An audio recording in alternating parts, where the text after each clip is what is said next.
All right, welcome everyone to the MTOI Tuesday Night Torah Study. I will be hosting tonight, and we're going to be going through, continuing through the book of Genesis, the book of Vayishlach. The way we're going to do this and what we're going to get done tonight is we're going to start in prayer. We're going to see whatever prayer needs there are within the body. We do this at all of our gatherings.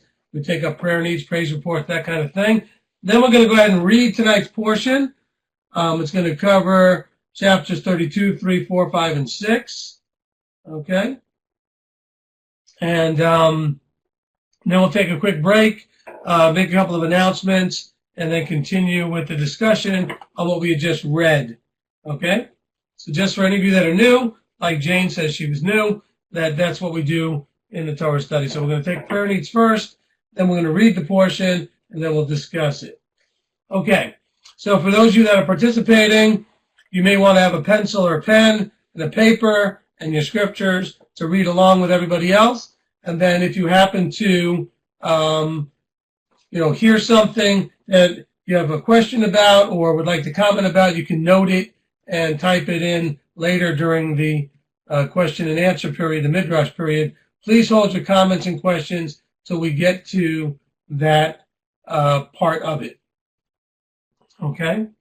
In the meantime, let's go ahead and take up the prayer needs within the body. So if you are here in the room and you've got a praise report or a prayer request that you'd like to share, you can go ahead and type that in, and we can deal with that, or you can raise your hand and we'll deal with it that way.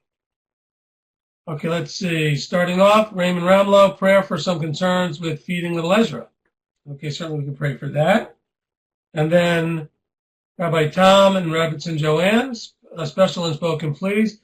Rabbi Tom, David Hayes will be stopping by your place in a little while with a paper I need you to sign. Okay. Candace, prayer request for what is going on at the border. It is a dangerous situation over there in Mexico, and riots have been happening. Also, the people from Paradise, California, dealing with the fires there. Absolutely.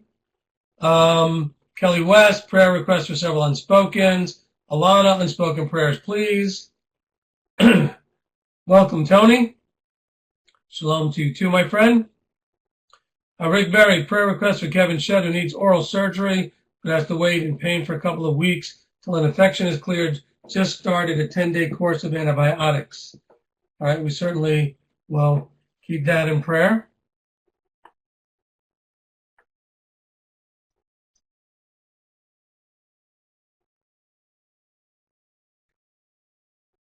All right, David Botwick agrees. Prayer for my father, mother, younger brother. They were in a car accident Saturday night and didn't tell us until today. Nothing major, but some mild concussions and whiplash. Praise that only the car was totaled. It's just stuff. Amen to that. That's a big praise, because certainly if all that's damaged is the things and not the people, this is the ideal situation if there has to be an accident. All right, Tammy Harvey, need prayer for healing. Body is very sore from new job. All right. Tammy, so you started over there at the new place. Excellent. All right, so we're going to pray that that goes well.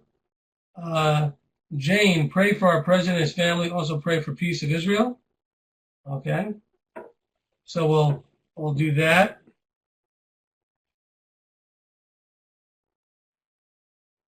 Okay, Jane, I just want to throw in there, and this is not anything negative on you, just so you understand where I'm coming from. I love that you want to pray for the president and his family.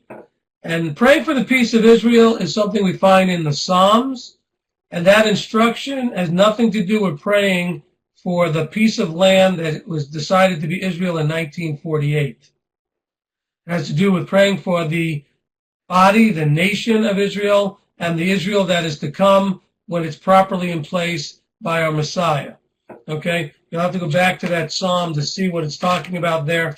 But it become very traditional and very common for people to say, well, don't forget, we need to pray for the peace of Jerusalem. That's not what that Psalm is talking about. Okay, let's just be careful with that. It's a mantra that gets out there. It's a very common thing that people like to put out there, but it really is not what the particular psalm is talking about. So that's not a negative on you. I understand that that's something that people do.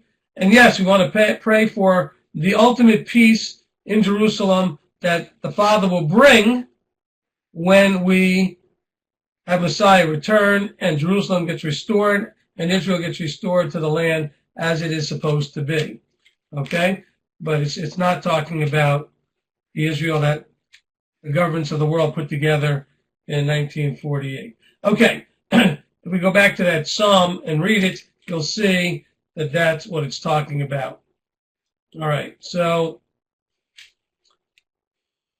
I'm looking for that now.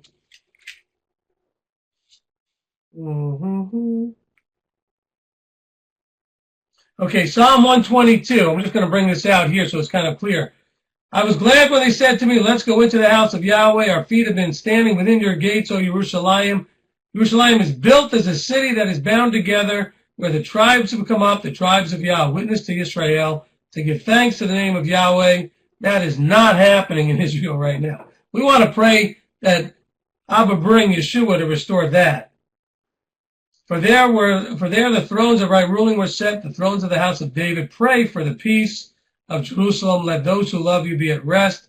Peace within your walls, rest in your citadels. For the sake of my brothers and companions, I say peace be within you. For the sake of the house of Yahweh or Elohim, I seek your good. So just so you understand that psalm is not talking about us being all that concerned with what Netanyahu and the rest of those crazy guys are doing over there in the secular government of Israel. They're going to do whatever they're going to do, just like our government here and all governments everywhere are going to do whatever they're going to do. We know that ultimately they're going to fail, okay? And we are going to need to have Yeshua come and impose proper leadership and proper order. Okay, so actually, Jane, I'm glad you brought that out because it gave me an opportunity to share that. I don't get to share that all the time, so appreciate that. All right, Shira, praise Abba for a new apartment in Cleveland near Beth Shalom. I wasn't even looking. Abba just forced the issue and took care of my housing in less than 24 hours, moving at the end of December. I'm very happy with the apartment. Awesome. And let's see, Tommy and Selena, praise. We made it to Chattanooga safely tonight. Anyone want to come to Rock City with us in the morning? There you go. Earl from Lethbridge, continue prayer for my adult children's peace to be disturbed, as well as more customers and launching second part-time business, please. All right. Mike Norwood, unspoken. Cheryl in Oregon, praise for all the Father's doing in my life.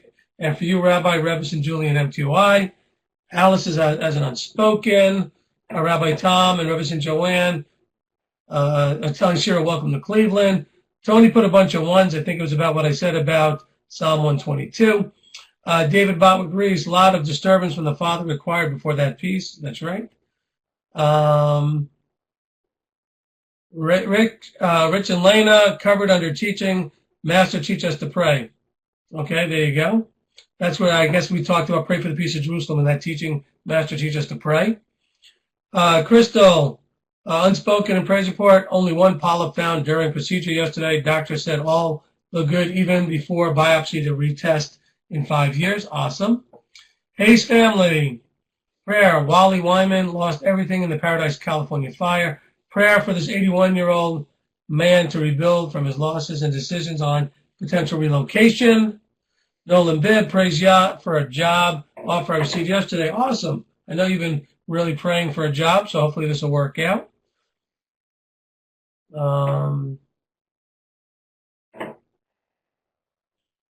Stephen Gwen, prayer for arrangements and site for Passover 2019. Okay, we'll have an announcement about that in a few minutes, Stephen Gwen. Claudia, I am having pain in my side, mid-back, and found a lump since Sunday. Not sure what that's about. Debating if I should go to urgent care or wait a few more days. Please pray for wisdom and healing. Thank you. Tammy, again, prayer for the Paradise humans. Human remains are protected during the winter storm coming in tomorrow. Dan, what about prayer for you, Mr. Bergson? Okay, I could appreciate that. And please change your color back to black. Okay, only my color should be red. Makes it easier for people to look for something I've said if it's only one person that has the different color. Rachel, praise today is 17 years married. Awesome. Congratulations. Freddie Gonzalez, prayers for my brother Tony. I believe Abba could be drawing him into truth. He spent Saturday watching the Shabbat service with me, and he enjoyed it very much. Now he's going through the CC 101 teachings. Awesome. Rena, unspoken. Alicia, prayer, healing old injuries from an accident. Let's see. Earl from Lethbridge, prayers for all the trials my brothers are facing in a little group I fellowship with, please. Okay. David, just moved Robert up. Okay, good.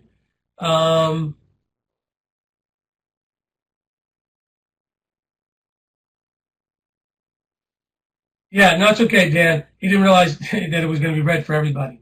No problem. It just makes it easier that if somebody wants to find something I've said, or when I type in, when we do the readings, what the verses are, it's just easier if only one person's in red.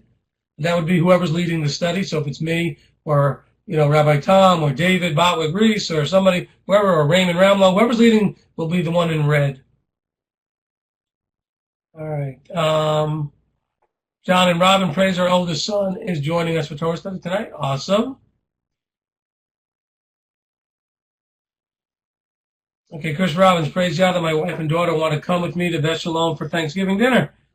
We'll be welcomed. It'll be great to see them. Arthur Linda, praise. We got an offer on the estate house of Linda's mom. Now just waiting for financing to go through. Okay, we'll pray that goes through and works out. Linda in Palm Beach, I would like to thank Yah for wisdom he gives Rabbi Berkson. My life has been greatly enriched by MTOI. Praise Yah. You're very welcome. I'm glad that he's been able to use me in a way that's helped you. Hayes family, prayer, house to sell in Virginia. Okay, we'll be praying for that.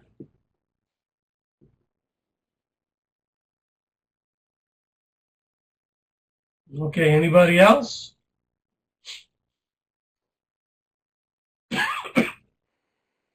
Pray this cough goes away. Okay, Bob and Yvonne Harding, prayers for pain in my back on the right side. Okay. I could use continued prayer. Apparently this cough that I have can be a lingering, nagging thing that goes on for months, even though the cause of it is long been dealt with as far as being, sick or ill or contagious or anything, but it's just one of those things. I'm not coughing as much, so it's really good, but still more than I would like to.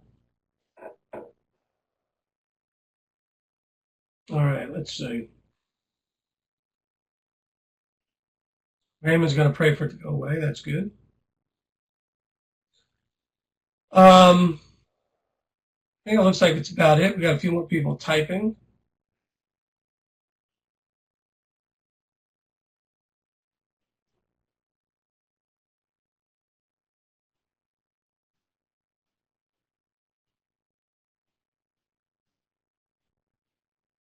Just waiting for the one or two more, and then we'll go ahead and start with prayer.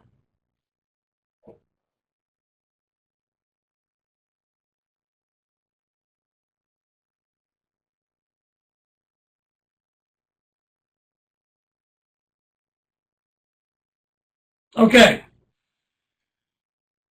Let's go ahead and open in prayer.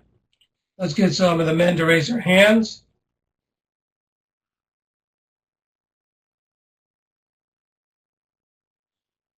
Let's see. How about,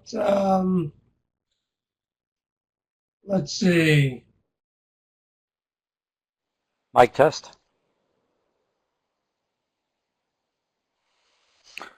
Abba Father, we humbly come before you, thanking you for all that you do for us, thanking you for your Torah, and just thanking you for all your blessings and protection you provide over us. We come at you this time asking for your Ruach to be with us during this Torah study. You've heard the prayer requests, you know the needs of all our brothers and sisters here, and we just pray that your will be done in every circumstance, and that your will be done in their lives as they walk out the Torah in their lives. We pray that this Torah study will enrich us and help us in our daily walk in following Yeshua. In his name we ask this. Amen. Amen. Amen. Okay, awesome. All right, so let me do a couple of things real quick here at the beginning. Earl and Steve, you still got your hands up. We're not putting them up for readings yet. All right, so we're going to play everybody's favorite game. What color shirt is today's shirt?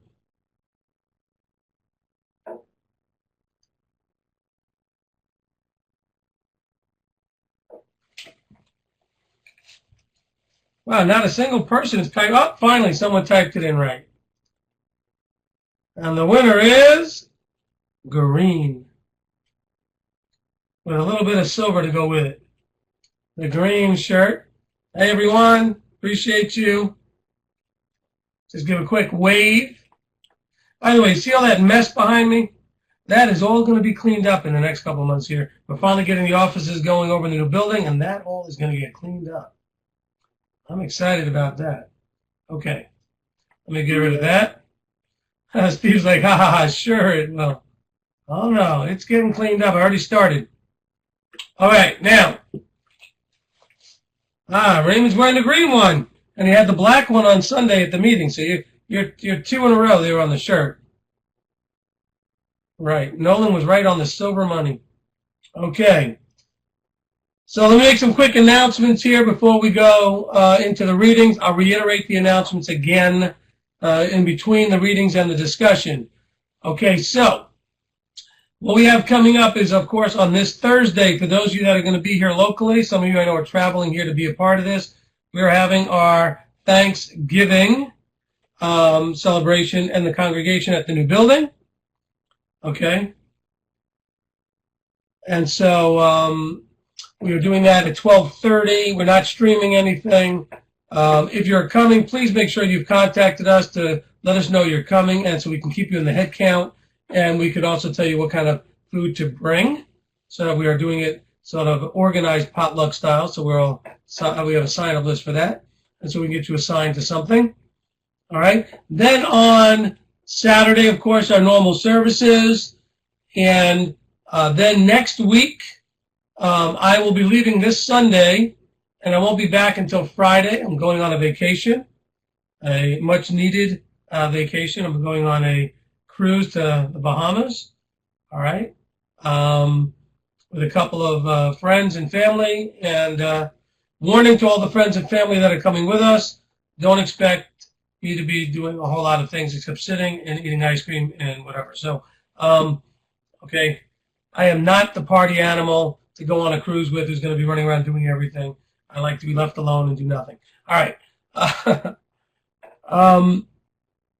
But Robert will be here manning the phone call, so Rabbi Tom will be there also to assist with anything needed. I will be reachable by the leadership. I'm going to make sure I have internet hookups there, so leadership should be able to reach me through Facebook Messenger or things like that. I should be okay. I will also actually contact Verizon to see if I can actually have my phone working on the boat. So in emergencies, I should be reachable, but hopefully I won't be reached and I'll be able to, deal with things. If you need Rabbi Tom, he just gave you his new number so people can reach Rabbi Tom, or the normal number to reach Robert. We are going to have a new phone number soon. We are having a lot of challenges getting the internet company, tech company, and phone companies to work nicely together in putting our new office together. So hopefully we'll get that worked out. All right, so then we get to December, and December 2nd, on that Sunday night, we're going to be locally, okay? We're going to go locally have the first candle lighting for Hanukkah. Hanukkah starts on Monday, December 3rd. You light the candles the night before. So begin Sunday night, the first candle. We're not streaming that, so don't look for it on the stream. But we are going to be doing it here locally. You should be doing it where you are if you want to participate in Hanukkah. Hanukkah, then we will be on Saturday night, the 8th, lighting the 7th candle together. We'll also be doing Rosh Chodesh for Tevet. Okay, so we're doing those services. That will be streamed. We will be streaming those things after services after sundown. Okay? Tuesday night Torah study, there will be one next week. I will not be leading it. We will select somebody to lead it, and so just come. There will be one, okay? I just won't be leading it. Let's see. I think that's going to cover it. Now, this Torah portion we're going to go through. I would like to discuss after the Torah portion readings a little bit about Hanukkah, because this is going to be my last chance to talk about it with you guys on a Tuesday night before we get there, because I won't be here next week, and also about Thanksgiving. So there are some things that we do cover in this Torah portion. I don't think it should take us that long to discuss the things that are in it. I think we're familiar with most of the things, and I would like to leave some time to discuss both the idea of giving thanks and appreciating our Elohim and the proper understanding of Hanukkah. Okay? So let's see if we can squeeze those things in as well. I will say this for those of you that are here now, in case you're not here later, about Hanukkah. Okay, we do have a couple of teachings on it. One is called The Time to Rededicate Yourself. Another one called, I forgot what the other one's called. A Hanukkah Story, I think is the other one. I do want to let you know that David Bauer Reese will be posting them on Facebook as we get, towards Hanukkah, as well as, there it is, A Story of Hanukkah. And the other one's called Time to Rededicate Yourself. But here's the important thing for all of you. We do not turn Hanukkah into Christmaka. Okay? Hanukkah does not have any connection to gift giving. That's something that was started by the Jews here in America in the 1960s. Okay? So you can sing the Adam Sandler song if you want. It's a funny song. Okay? But let's not turn Hanukkah into a 8-day Christmas. It's not to be done that way. I know a lot of Jews do it that way. That's wrong. It's about the rededicating of the temple and remembering that celebration after the cleansing out of the abomination of desolation and all the other things that the Greeks did to the temple. Okay, so no gifts during Hanukkah. All right.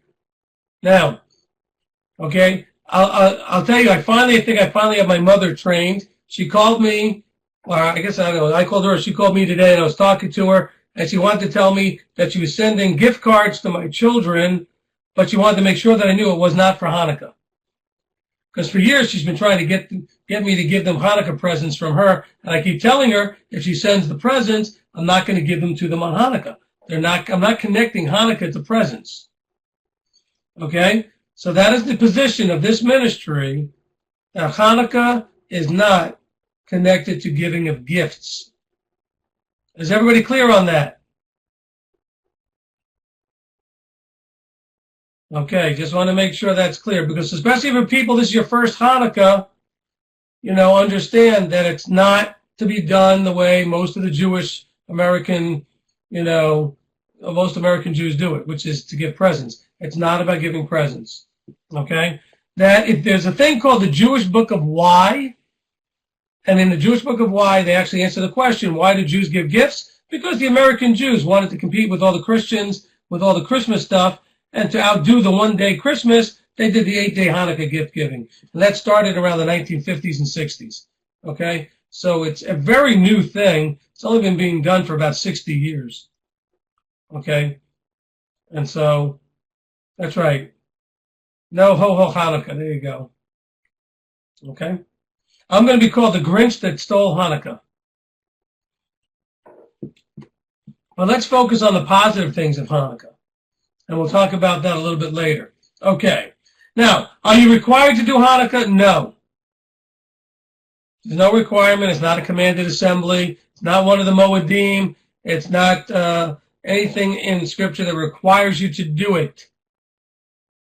All right, so we don't have to worry about that, okay? That's right, I have the green shirt to be the Grinch. Thank you, Greg. What if family moves gift giving to Thanksgiving? Well, you know what? Giving gifts on a day of thanks, I guess, is okay. You know, I don't know that that would be a problem. All right? I mean, you might want to give somebody a gift because you appreciate them. So a day of appreciation. I don't have a whole lot of problem with that. But then if you do give a gift on Thanksgiving, I would say, I'm giving this to you to show you how much I appreciate you. All right, so, you know. There is a gift-giving connection to Purim. Okay? And we can talk about that when we get closer to Purim. We have a couple of months for that. Okay, now. Okay. So let's get into the readings. Okay, so this week, we're getting into, I know I said to Steve Waffle, I'd make the announcement. It looks like we are going to have a contract that will be going to the YMCA Blue Ridge Assembly in Black Mountain, North Carolina for Passover. And so I will hopefully be getting that up on the website sometime in December. Okay? It looks like we will be doing it. We will be doing it from, looking at my calendar here, from Friday, April 19th through Sunday, April 28th. It ends on Friday the 26th, but we're going to stay through the weekend. Okay? What is sufganot? It's donuts, deep fried donuts, basically. All right? Think of it as donuts. There's a lot of fried foods eaten with Hanukkah because of the legend, which has never been established as a fact, that there was oil that lasted for 8 days that should have lasted for 1, so this was looked at as a miracle. As far as I know, it's an old grandma tale. We can't find it in even any of the Hebrew writings or old sage writings, but there is a traditional understanding that there was this miracle. So because it had to do with oil, the Jews traditionally eat things fried in oil, and there's a lot of oil used during Hanukkah for the meals and things. So safkunot is donuts. I'm thinking of like deep fried donuts. Okay?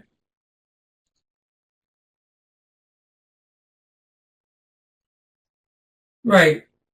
The giving of things in Purim was for the poor. And Raymond, I was going to cover that. Thank you anyway. I was going to cover that when we got closer to Purim. Okay? Because we'll cover it in the actual verse that covers it in the book of Esther. Okay? So we'll cover that when we get to that. Okay. So, for those of you that needed to know, Steve and Gwen, hopefully you heard that. We are going to be at the same place we were there for Sukkot. We're going to have slightly different housing issues and housing options than before. And hopefully it'll work out. But that is where we're going to be for this coming Passover. I will be making more announcements about it and putting it on the website when I get back from my trip. Okay, Parsha. What are we doing today? Vayishlach. Parsha Vayishlach. What does Vayishlach mean? And he sent. Very good. You guys are like ready with it before I even typed it out. Very good. Okay, so we're in Genesis 32:3 through the end of chapter 36. Okay? Okay, 32:3 to 36:43. I've got 9 readers today, 9 readings. So let's go ahead and get those hands up to do the readings. All right.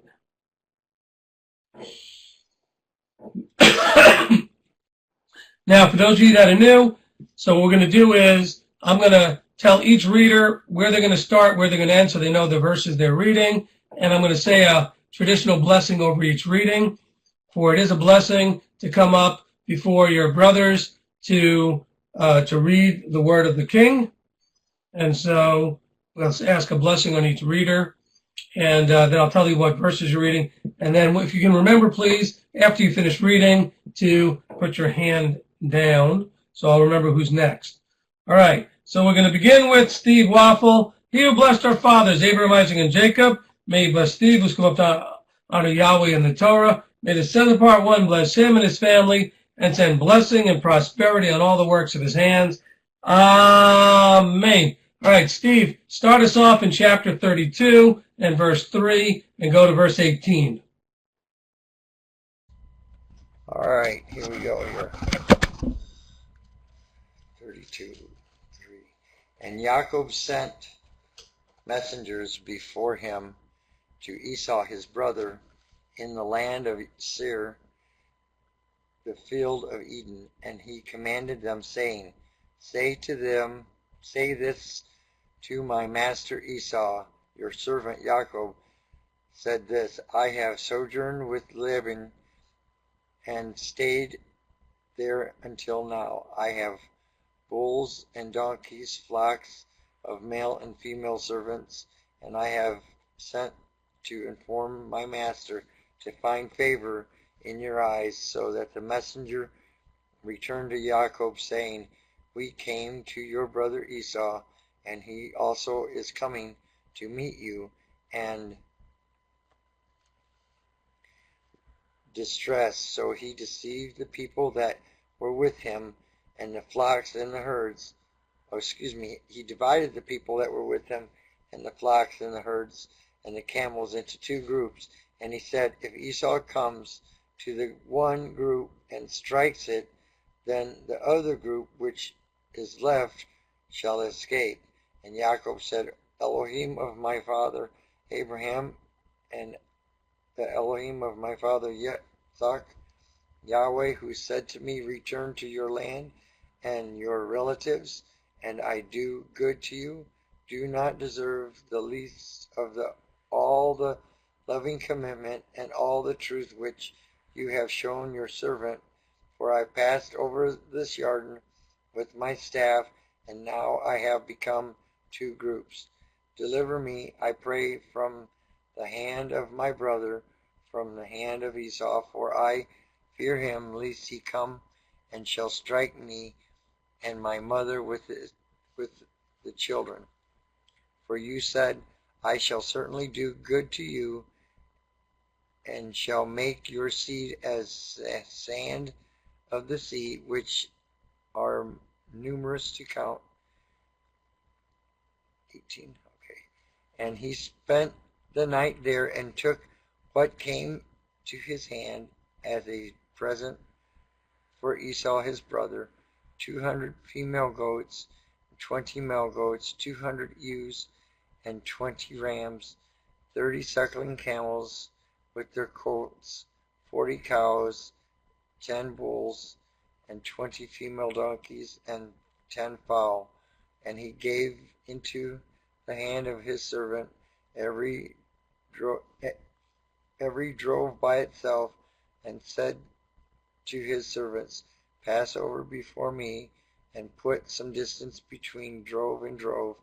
And he commanded the first one, saying, When Esau my brother meets you, and asks you, saying, To whom do you belong? Where are you going? And whose are these in front of you? And then you shall say, They are your servant Jacob. It is a present sent to my master Esau, and see, he also is behind us. Amen. Amen. Okay, thank you, Steve. Okay, next up we have Earl.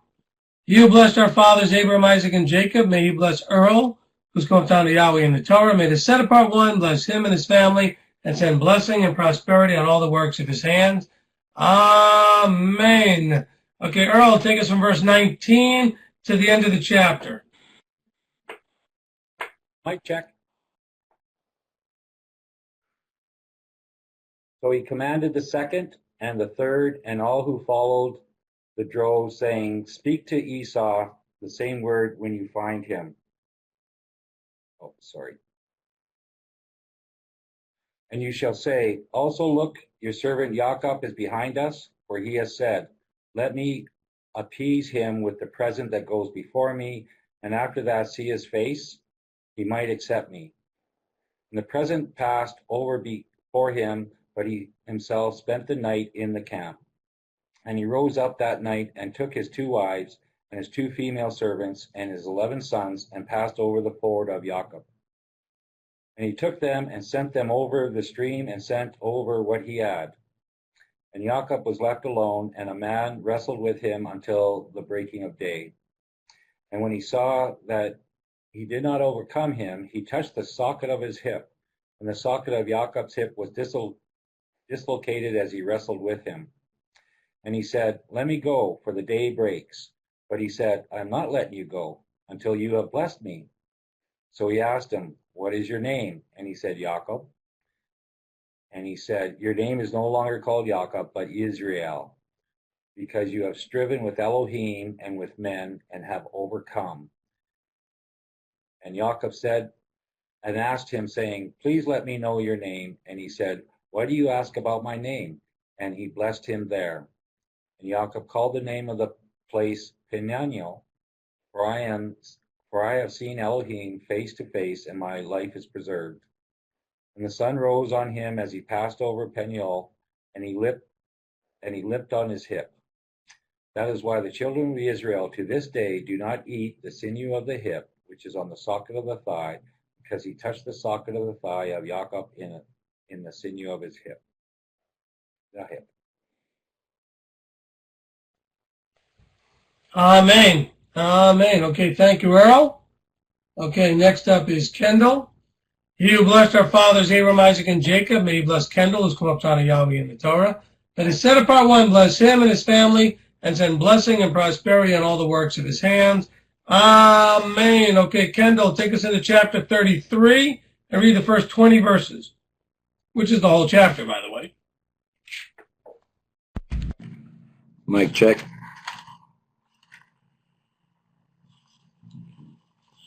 And Jacob lifted his eyes and looked at and saw Esau coming, and with him 400 men.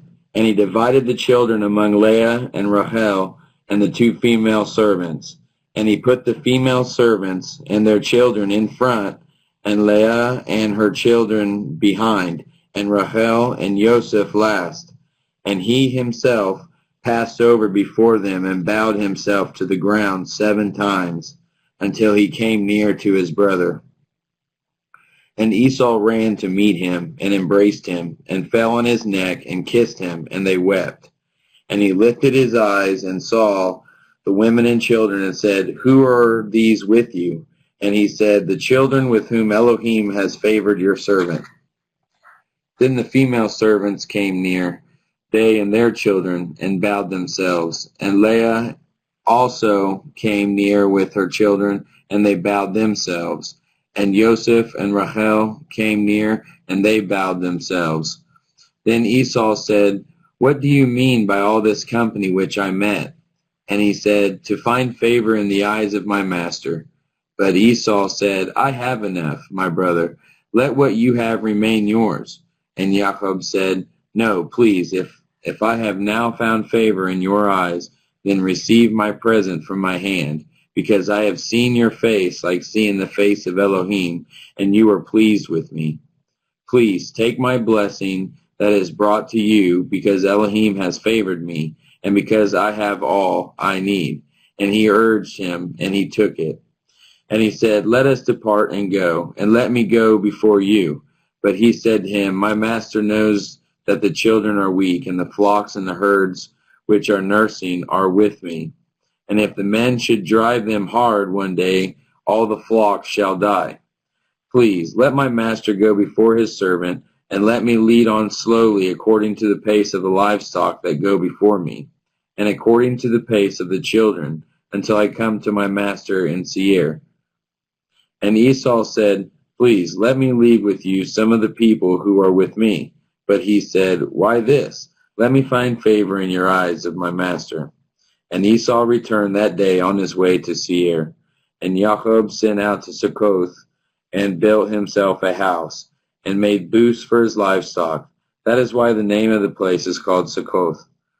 And Jacob came safely to the city of Shechem, which is in the land of Canaan, when he came from Padan Aram, and he pitched his tent before the city. And he brought the portion of the field where he had pitched his tent from the children of Hamor, Shechem's father, for 100 kashita, and he set up a slaughter place there and called it El Elohe Yisrael. Amen. Amen. Okay, thank you. All right, Kendall, appreciate that. Next up is Nolan. He who blessed our fathers, Abraham, Isaac, and Jacob, may he bless Nolan who's come up out of Yahweh and the Torah. May the set apart one bless him and his family and send blessing and prosperity on all the works of his hands. Amen. Okay, Nolan's taking us into chapter 34. We're reading verses 1 through 17.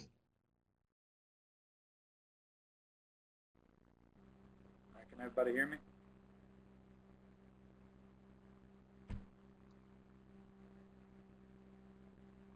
All right. And Dinah, the daughter of Leah, whom she had born to Jacob. Hey, Nolan, hold on a second. Nolan? Yeah, no, when you asked if people could hear you, the response was barely and low. We really can't hear you very well.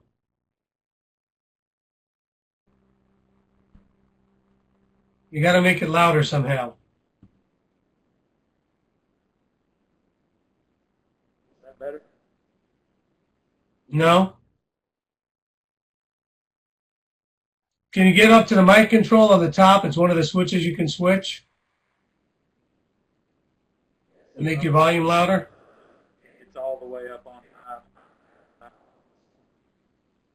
All right, then. We're probably going to have to skip you because it's coming across real quiet.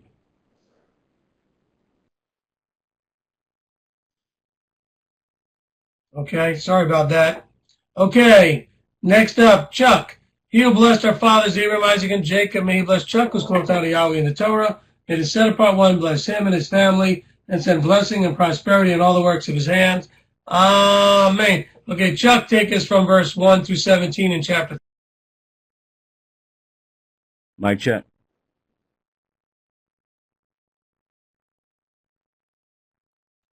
And Dinah, the daughter of Leah, whom she had borne to Jacob, went out to see the daughters of the land. And Shechem, son of Hamor, the Hittite prince of the land, saw her, and took her, and lay with her, and humbled her. And his being clung to Dinah, the daughter of Jacob, and he loved the girl, and spoke kindly to the girl. And Shechem spoke to his father Hamor, saying, Take this girl for me for a wife. And Jacob heard that he had defiled Dinah his daughter. Now his sons were with his livestock in the field. So Jacob kept silent until they came. And Hamor, the father of Shechem, went out to Jacob to speak with him. And the sons of Jacob came in from the field when they heard it. And the men were grieved and very wroth, because he had done a senseless deed in Israel by lying with Jacob's daughter, which should not be done. But Hamor spoke with them, saying, My son Shechem's being longs for your daughter. Please give her to him for a wife, and intermarry with us, give us your daughters, and take our daughters for yourselves. And dwell with us, and let the land be before you. Dwell and move about in it, and have possessions in it. And Shechem said to her father and her brothers, Let me find favor in your eyes, and whatever you say to me, I give. Ask of me a bride price and gift ever so high, and I give according to what you say to me, but give me the girl for a wife. But the sons of Jacob answered Shechem and Hamor his father, and spoke with deceit, because he had defiled Dinah their sister. And they said to them, We are not able to do this matter, to give our sister to one who is uncircumcised, for that would be a reproach to us. Only on this condition would we agree to you, If you become as we are, to have every male of you circumcised, then we shall give our daughters to you, and take your daughters to us, and we shall dwell with you, and shall become one people. But if you do not listen to us, and be circumcised, we shall take our daughter and go. Amen. Amen. Okay, thank you, Chuck. All right, next we have Kip. He who blessed our fathers, Abraham, Isaac, and Jacob, may he bless Kip, who's come up down to Yahweh in the Torah. And is set apart one, bless him and his family, and send blessing and prosperity in all the works of his hands. Amen. Okay, Kip, you're now going to take us from verse 18 to verse 31, which is the end of the chapter. Okay, mic check. Good.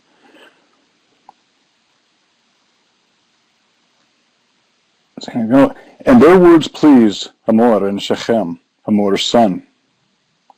And the young man did not delay to do this, because he delighted in Yaakov's daughter. Now he was more respected than all the household of his father.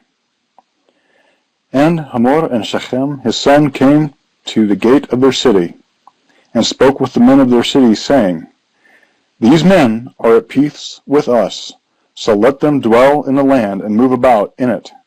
And see, the land is large enough for them. Let us take their daughters for us for wives, and let us give them our daughters.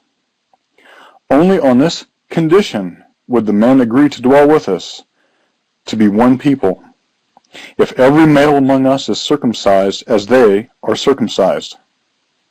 Their herds and their possessions, and all their beasts, should they not be ours?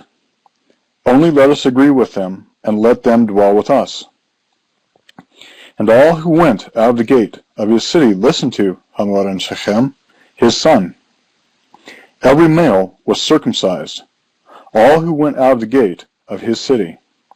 And it came to be on the third day, when they were in pain, that two of the sons of Yaakov, Shimon and Levi, Dinah's brothers, each took his sword and came boldly upon the city and killed all the males. And they killed Hamor and Shechem his son with the edge of the sword, and took Dinah from Shechem's house and went out. The sons of Yaakov came upon the slain and plundered the city, because they had defiled their sister. They took their flocks and their herds and their donkeys, and that which was in the city, and that which was in the field, and all their wealth, and all their little ones, and their wives they took captive, and they plundered all that was in the houses. And Yaakov said to Shimon and Levi, You have troubled me by making me a stench among the inhabitants of the land, among the Canaanites and the Perizzites, and I am few in number. They shall gather themselves against me, and shall strike me, and I shall be destroyed, my household and I. But they said, Should he treat our sister like a whore?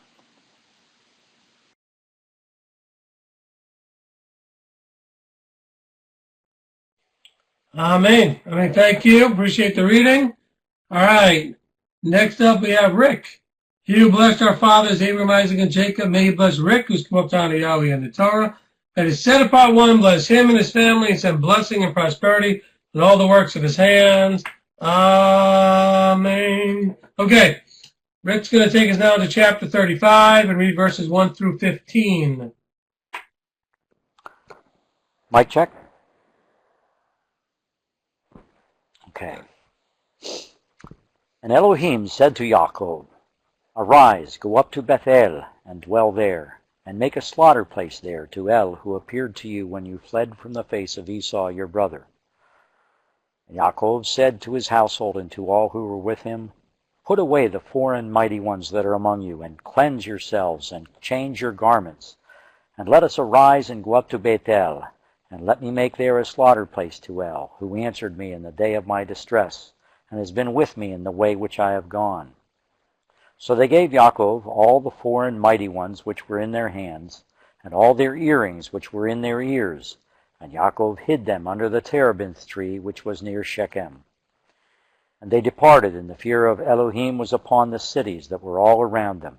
and they did not pursue the sons of Yaakov. And Yaakov came to Luz, that is Beth El, which is in the land of Canaan, he and all the people who were with him. And he built there a slaughter place, and called the place El Beth El, because there Elohim appeared to him when he fled from the face of his brother. And Devorah, Rivkah's nurse, died, and she was buried below Bethel under the terebinth tree. So the name of it was called Alon Bakuth. And Elohim appeared to Yaakov again when he came from Padan Aram, and blessed him. And Elohim said to him, Your name is Yaakov. Your name is no longer called Yaakov, but Yisrael is your name. So he called his name Yisrael. And Elohim said to him, I am El Shaddai. Be fruitful and increase. A nation and a company of nations shall be from you, and sovereigns shall come from your body. And the land which I gave Abraham and Yitzhak I give to you, and to your seed after you I give this land. And Elohim went up from him in the place where he had spoken with him. And Yaakov set up a standing column in the place where he had spoken with him, a monument of stone, and he poured a drink offering on it, and he poured oil on it. And Yaakov called the name of the place where Elohim spoke with him, Bethel. Amen. Okay, thank you, Rick. Appreciate it. Next up is Tommy. He who blessed our fathers, Abraham, Isaac, and Jacob, may he bless Tommy, who's come up down to Yahweh and the Torah. Let us set apart one, bless him and his family, and send blessing and prosperity on all the works of his hands. Amen. Okay, Tommy's going to take us now into verse 16 through 29 of chapter 35. Mic check.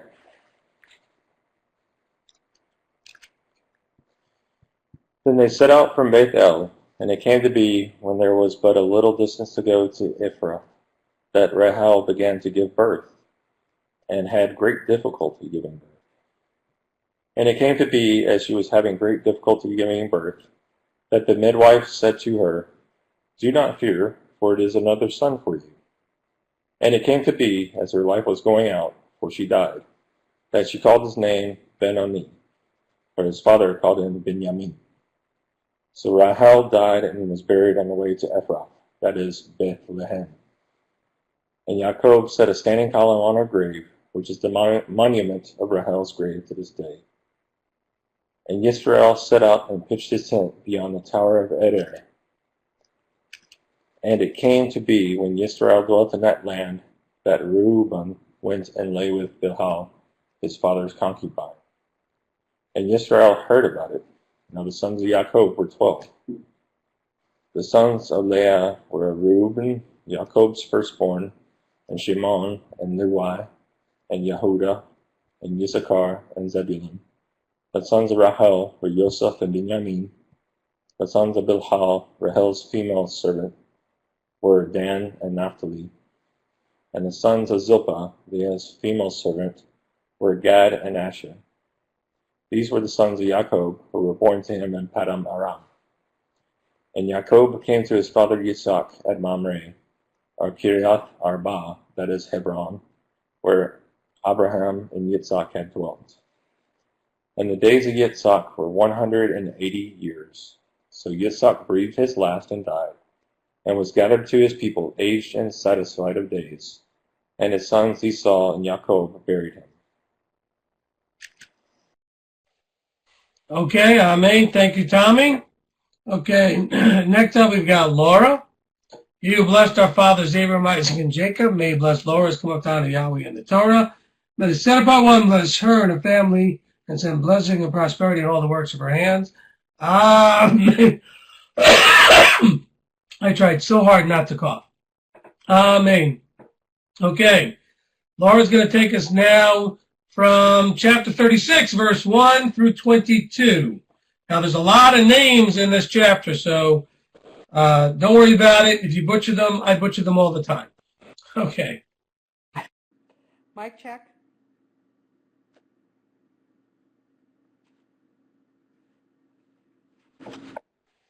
Okay, you're also a little bit low. Mic check. Is that any better? Yep, that's better. You're good. Okay. This is the genealogy of Esau, who is in Edom.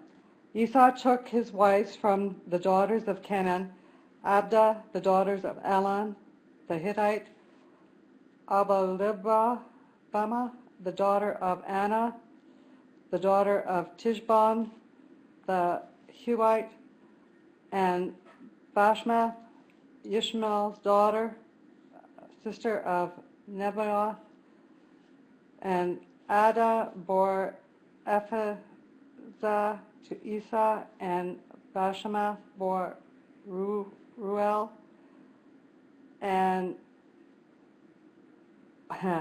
Obamatha bore Uash, and Yalam, and Orah. And these were the sons of Esau who were born to him in the land of Canaan. And Esau took his wives and his sons and his daughters and all the beings of his household and his herds and all the beasts and all his possessions which he had gained in the land of Canaan, and went to a land away from the presence of his brother Jacob. And for their possessions were too great for them to dwell together, and the land of their sojourn could not support them because of their herds. So Esau dwelt in Mount Seir. Esau is Edom, and this is the genealogy of Esau, the father of the Edomites of Mount Seir. These were the names of Esau's sons: Eliphaz, son of Ada, wife of Esau, and Reuel, son of Basemath, wife of Esau, and the sons of Eliphaz and Teman, Omar, Tepho, and Gatam, and Quesnaz, and Timah was the concubine of Eliphaz, Esau's son, and she born Amalek to Eliphaz. And these were the sons of Ada, Esau's wife.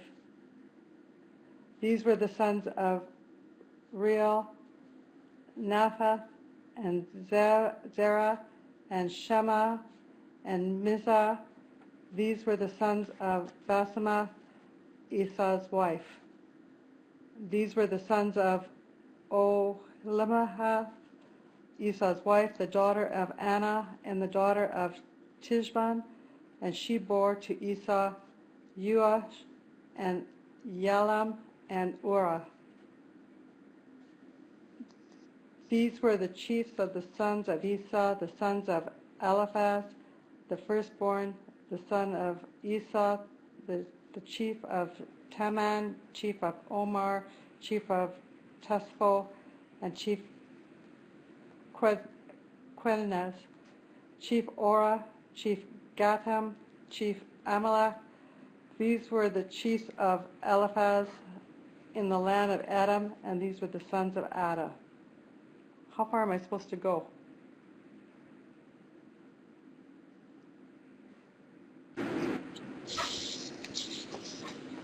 Am I supposed to go 22. to 22? Okay, thank you.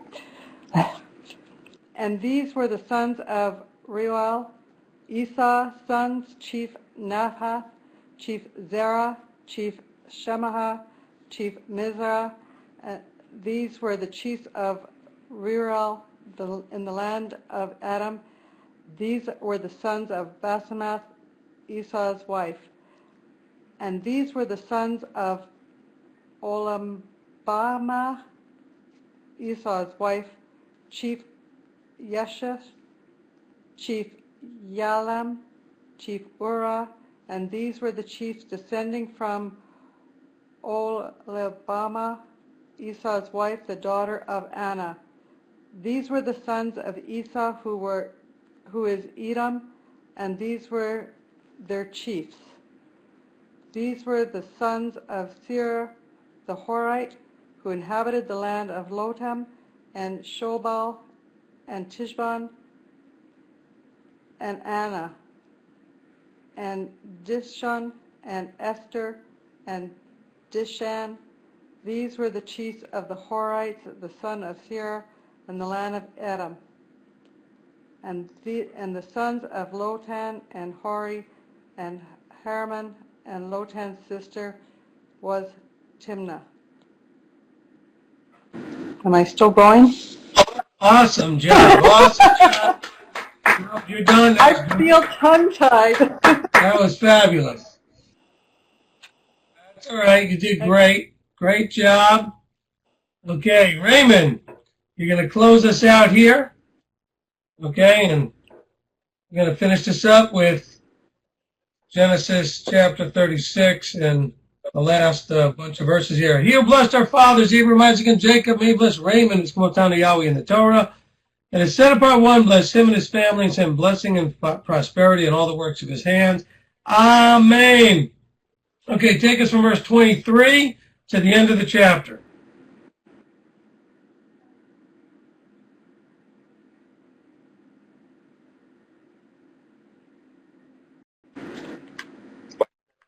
Mic check. Is it coming through okay? There is another mic on, I can hear it.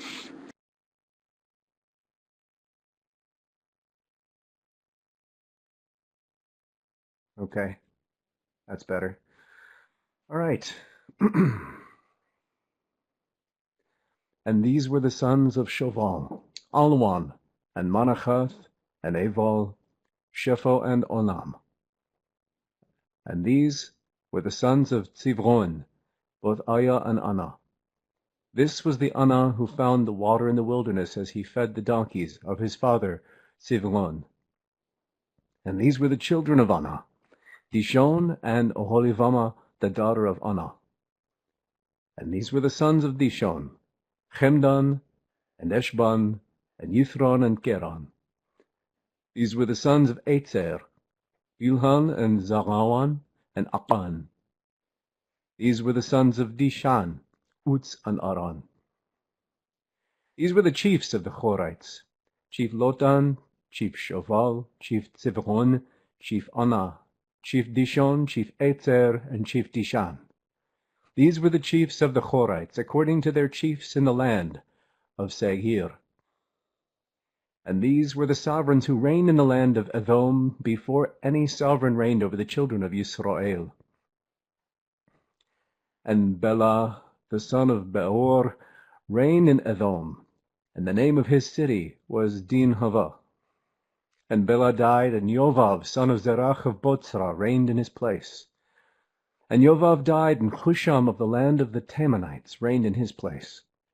And Husham died, and Hadad, son of Bedad, who struck Midian in the field of Moab, reigned in his place. And the name of his city was Owith. And Hadad died, and Samlah of Masrekah reigned in his place. And Samlah died, and Shaul of Rehoboth by the river reigned in his place. And Shaul died, and Baal Hanan son of Achbor reigned in his place. And Baal Hanan son of Achbor died, and Hadar reigned in his place. And the name of his city was Paru, and his wife's name was Mahetavel, the daughter of Matrev, the daughter of Mezahav. And these were the names of the chiefs of Esau, according to their clans and their places, by their names. Chief Timnah, Chief Alwa, Chief Yetheth, Chief Oholivama, Chief Elah, Chief Pinon, Chief Qenaz, Chief Teman, Chief Mivtzar, Chief Magdiel, Chief Iram. These were the chiefs of Edom, according to their dwelling places, in the land of their possession. Esau was the father of the Edomites.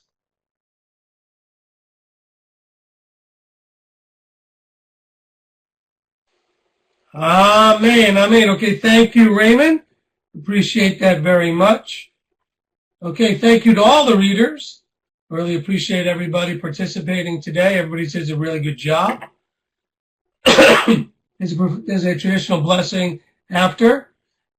Baruch atah Yahweh Eloheinu melech haolam asher natan lanu Torat emet v'chayei olam natan b'tochenu. Baruch atah Yahweh noten haTorah Amen. Blessed are you, Yahweh our Elohim, King of the universe, who has given us a Torah of truth and has planted eternal life in our midst.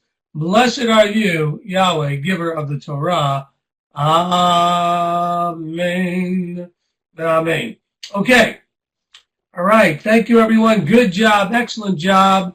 Okay. We're going to now go into, again, just a quick reminder of the announcements.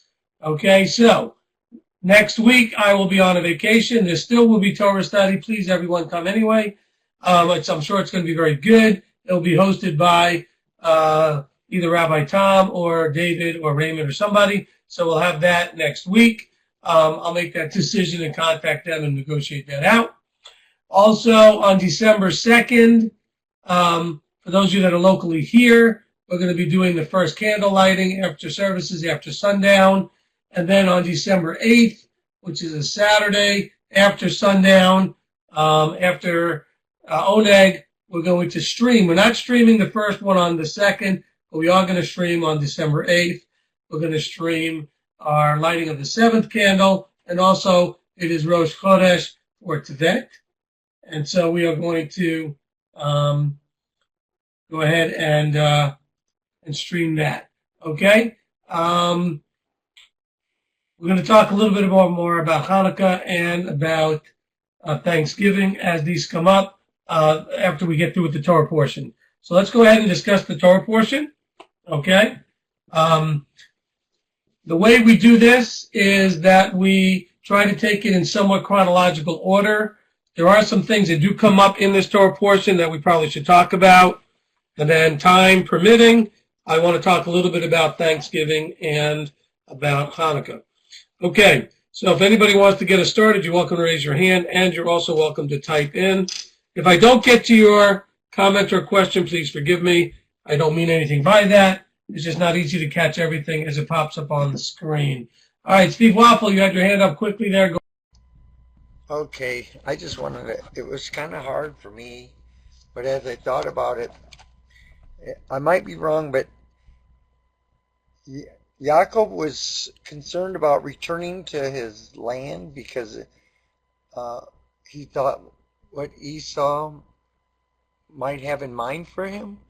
So to me, I thought maybe we should have a little concern if when we part ways or when we are called to go somewhere else, because we might be called to going back to where we came from. So it wouldn't be a good idea to maybe burn bridges and have a concern about how somebody might perceive us returning to where we left. So that would be all I could see in the first part there.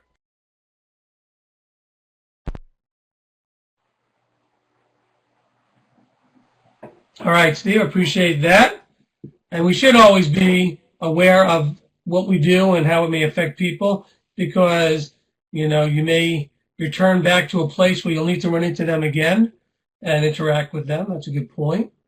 Let's see, we've got Margaret saying in 32:28, Jacob's name changes to Israel because he strived with Elohim. For those who call Israel now, are they called this because of Jacob's name change or because they too are to strive with Elohim? If the latter is the case, what would striving with El look like today? No, it's not because we are to strive with Elohim. It is because we are children of Jacob, children of Yaakov, children of Israel. So it's because of his name change, not because we are to do the striving as well. Although we do tend to strive, okay, and we should not be striving with Elohim, okay. So let's kind of keep that in mind. Okay, Freddie says in chapter 32, verse 10, I do not deserve the least of all the loving commitment and all the truth which you have shown your servant. Great reminder for all of us. Okay, this is in a way, you know, in verse chapter 32 and verse 10, you know, Yaakov is talking to Elohim, and he is making it clear, you know, that he understands how deserving or undeserving we are of what all the good things he gives us, which actually leads in well to the theme of appreciation and thanksgiving. All right, we should always be in that place of appreciation to realize that whatever good we have, instead of whining and complaining about what we don't have, appreciate that we don't even deserve what we do have. Wouldn't that be a whole different perspective and mindset if you could just embrace that? Instead of being whining and complaining and frustrated and upset about what you don't have, how about appreciating what you do have? Because some of you take for granted what you have, and by taking for granted it, you can get very disillusioned. You can become very complacent to not realize that how spoiled you are. To realize that you're in a very spoiled place. In fact, stop talking every now and then. It's going to try not to cough. Okay. David Bob agrees, says, make your words soft and sweet in case you have to eat them later. That's true. Crystal, lesson I am learning more each day, Rabbi. Thank you for explaining things the way you did. You're welcome. Nice thought, Mr. Waffle from Raymond, Romans 12:18. If possible, on your part, be a peace with all men. Amen. Okay, Mark, all I could think about during this reading was how sad to fear for your life from your brother, and Obadiah, which was a dire ending in plan for Edom. Yep. Crystal, I think it's awesome that Israel means to overcome. Something to remember, we must overcome the desires of men. We got a lot of overcoming to do. Seems like I should probably do a teaching. Wait a minute, I did do a teaching on that called He Who Overcomes. You might want to go listen to that one in relation to this Torah portion. He Who Overcomes. Okay. Okay, let's see. Mary Watts, was Jacob feeling guilt after getting his father's blessing in the manner he had? Yes, he was. And he was also feeling afraid for his life. Look, Jacob did what he was told. Okay? Wasn't Jacob's desire to steal his brother's blessing or to do any of those things. He was following his mother's instructions. And so, but it did leave him in a very precarious place with a very dangerous man, his brother. Okay? Let's see, Raymond says, entitlement being a huge problem. Entitlement is of pride and is the enemy of thankfulness, praise of Elohim, and humility. There you go.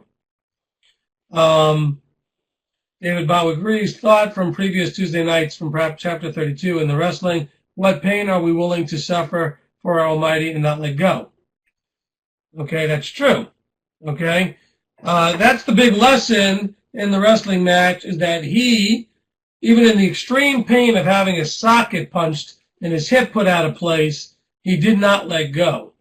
So the question always comes out of this Torah portion, what is your threshold of pain that will make you let go? Is there a level of pain that would cause you to let go? Yaakov showed that he was willing to even have his hip popped out of place.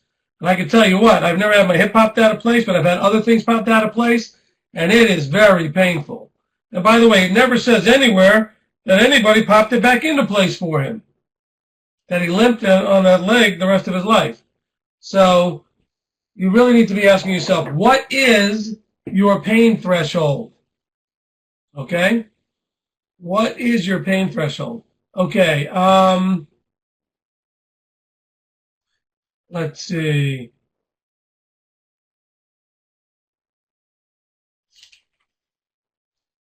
Okay, Alana says what really sucks is making a deal and then getting killed anyway, chapter 34. All right. No wonder there weren't any more kids after that. There you go.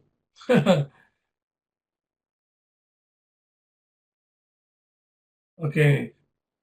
Earl says not in love with my pain, does keep looking to Abba for relief. Can you explain verse 32 about the sinews? Okay, it's a Jewish tradition not to eat that part of the animal that would be where the socket is. Okay, and it's a tradition of Israel. It is not a commandment of Yah. Okay, that they don't eat the sinew of the hip. By the way, this is why Jews don't eat filet mignon. They can't extract the sciatic nerve properly out of that. Okay. So, but this is not a thus said Yahweh, don't eat the sinew of the hip. All right. Okay, let's see. I need to go to my son. It's finished. Okay, pay the bill. Okay, no problem. He limped on it the rest of his life, and nobody caused or allowed it, and you don't see Jacob complaining about it. That's right. You don't see him complaining about it either, do you? Okay. Ian in Hawaii. Is it true that I want to come visit you? Yes, it's true. I want to come visit you in Hawaii. Please send a ticket, and I'll fly out right away. After my cruise, of course. All right. I haven't been to Hawaii in 20 years. I was there for my honeymoon, though. Okay, which island are you on, Ian? Just curious.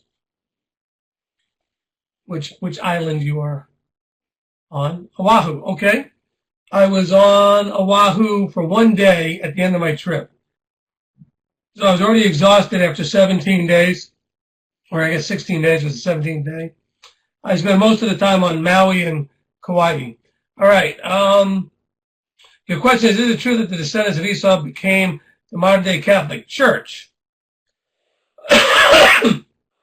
I think that would be something somebody else needs to do research on. I've never done that research, and I don't think I've heard that before. We might still need to be afraid of Esau since she appears to be uniting all religions, and if we're not guarding the commands and loving our brothers ourselves. Okay, I don't try to get into that level of eschatology, trying to figure out who's who for end times, and as far as studying history, so I can't answer that question. All right.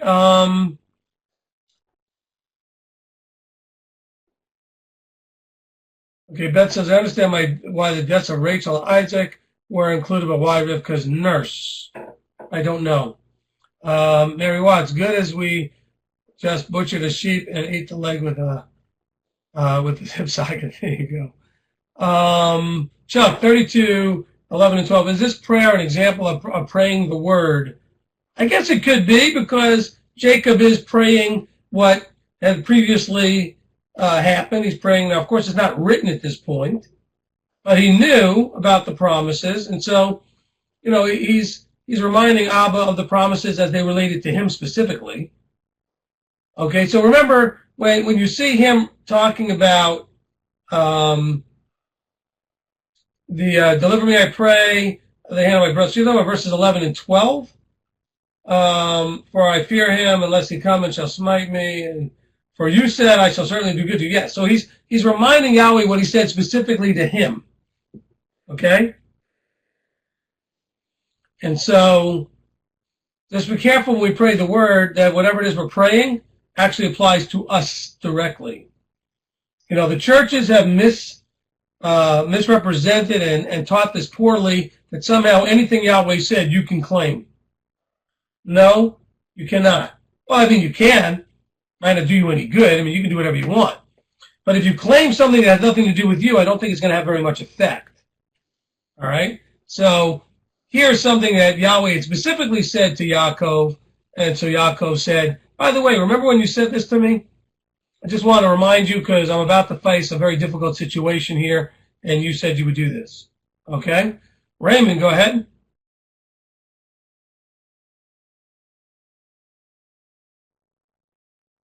Just sharing a couple of hopefully helpful pieces of information. So with regard to the Esau connection to the Catholic Church, and with regard to the connection with Deborah, thing number one, you have to realize those of you who have heard this connection between Esau and the Catholic Church, that this occurs in Jewish literature, connecting Edom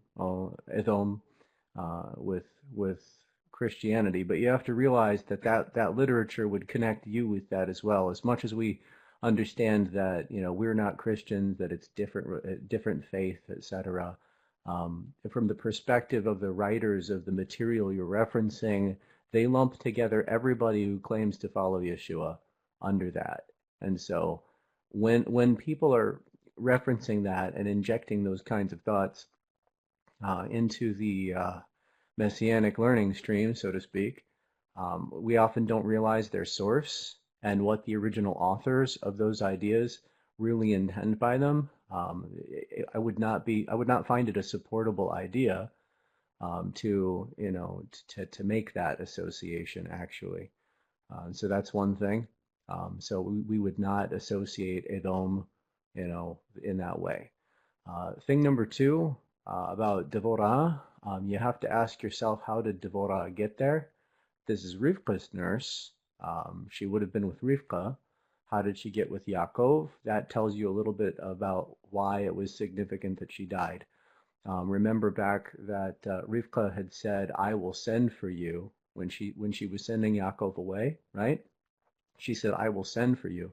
And so we understand and can infer from this mention of Devorah and asking how did she get there when she was with Rivka before, that it was Devorah that Rivka sent for Yaakov. And while it's not mentioned earlier in the story as far as how it was that Yaakov knew that it was time to leave, we can see here that Rivka did eventually send Devorah for him. So hopefully that was helpful. Okay, thank you, Raymond. And that's why we have different people with different areas of study in our leadership, because these are areas that I did not study, because I'm more about the halachic issues, and it's not that the historical issues are not important. I'm just that other people have them covered. And so thank you for that coverage there, Raymond. Okay, now I want to cover a few things here real quickly from the portion, and then I want to talk about a few other things, if that's okay with you. All right. First thing I want to point out is in chapter 32. It's interesting that in verse 19, Jacob goes, I got the wrong verse here, 32.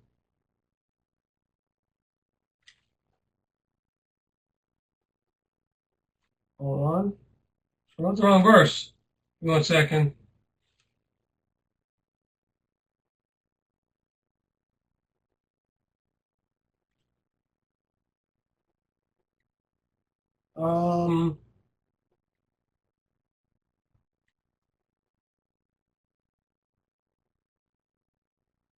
Why did I have the wrong verse here? I thought it was 19. Give me 1 second. I'll figure out why I put that there. So you commanded the second and the third, and that wasn't it. Okay.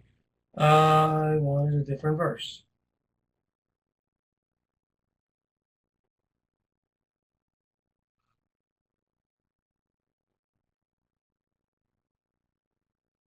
Okay, I wanted verse 10.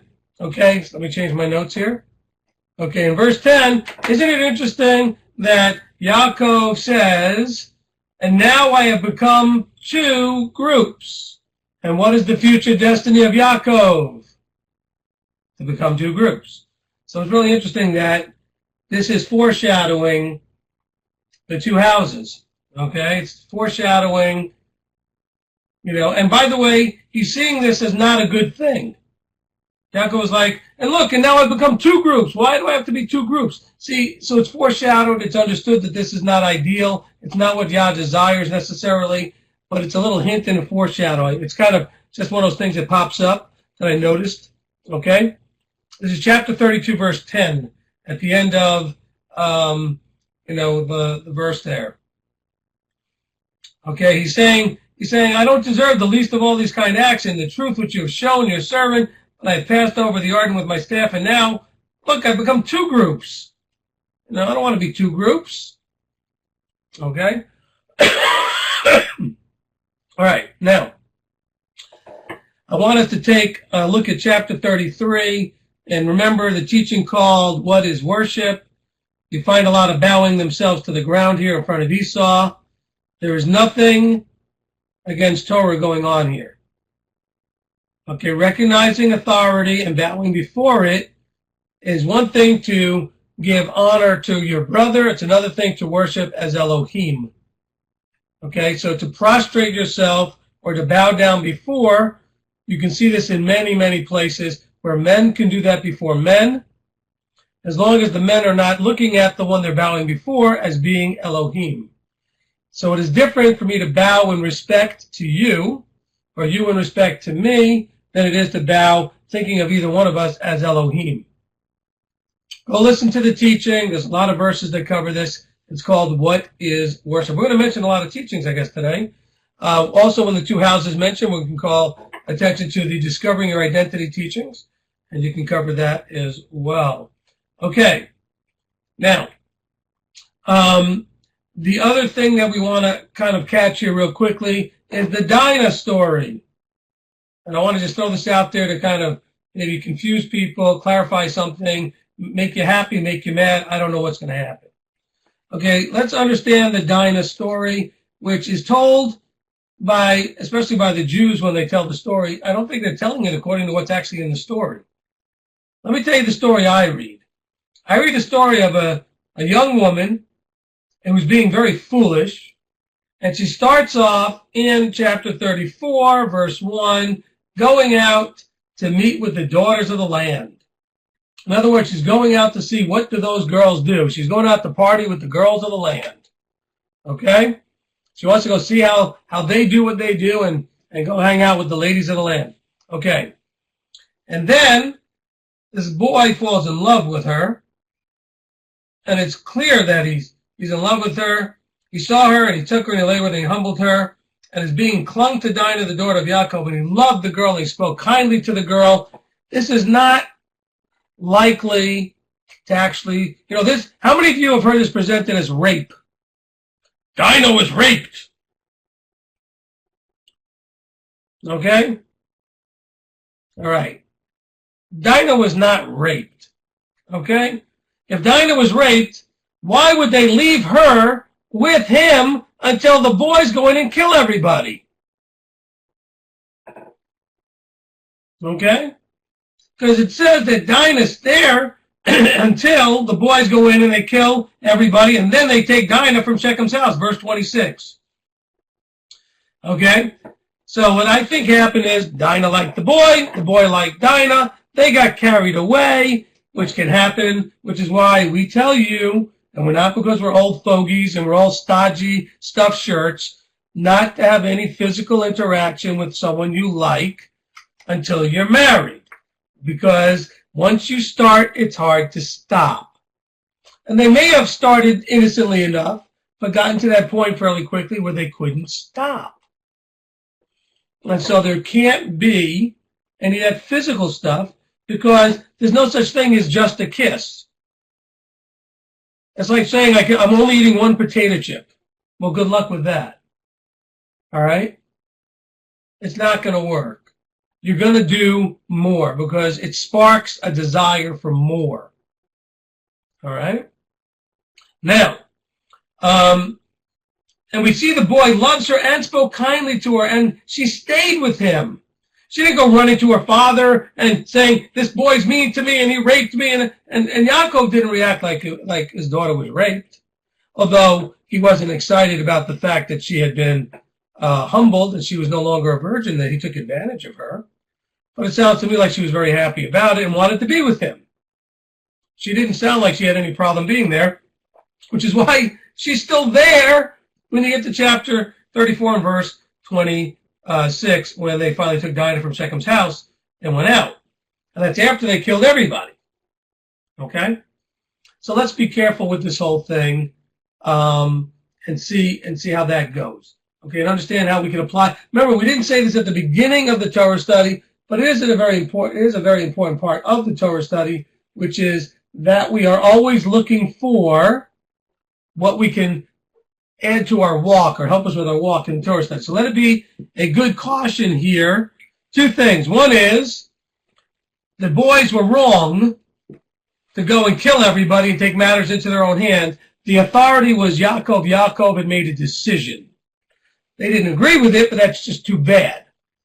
Okay? One of the things that I think we really struggle with, and this is going to be something that we're going to talk about more and more as we go forward with teaching about the roles of men and women, teaching about structure, teaching about authority, teaching about discipleship, okay? Let's understand something really, really clearly. You are under whatever authority, depending on the level of authority you've chosen to be under. If you are submitted to that authority, it doesn't matter if you agree with them, you must submit to them. They didn't agree with Jacob. Jacob was the authority. Okay, and let me say this to all of you, because I know that you give it lip service, but I promise you, you still don't get it. I'm not picking on you. I'll try to ease up my tone. But I know you don't get it. Submission, which is voluntary, does not come into play until you disagree with the authority. We are so used to church and to school and to jobs where all the authorities are people that we can ignore, we can do whatever we want, we can just choose to listen or not listen. We do that to our parents. We are not used to authority that you don't have a choice. Once you've chosen that authority, whether you agree with them or not, they are in charge. And what they say goes, even if you don't agree. And that's the relationship we have with our Messiah. That is the Exodus 19 covenant. What you say, whether we like it or not, agree with it or not, we're going to do it. And that was why Levi and Simeon are in so much trouble here, because they took the matters into their own hands. Okay, they were not excited about their father's decision, and so they went and did what they shouldn't have done. Okay, Shimon and Levi went and did these things. So let's understand, yes, the boys were murderers. Okay, an arrangement was already made, and the agreement was made. They were to get circumcised, and they did. So let's just understand all that. Okay, so did Jacob make the right decision? I have no idea. I'm not going to get into that. That's a whole other debate. The boys were wrong because it wasn't their decision to make. By the way, that's part of why you skip over all those boys to get to Joseph, because we don't have the stories of every one of them, but we know about a bunch of them, why they got skipped over, and mostly they got skipped over because they did not respect authority. So how should you put somebody in authority who does not respect authority? Okay? I mean, that's a critical piece of this.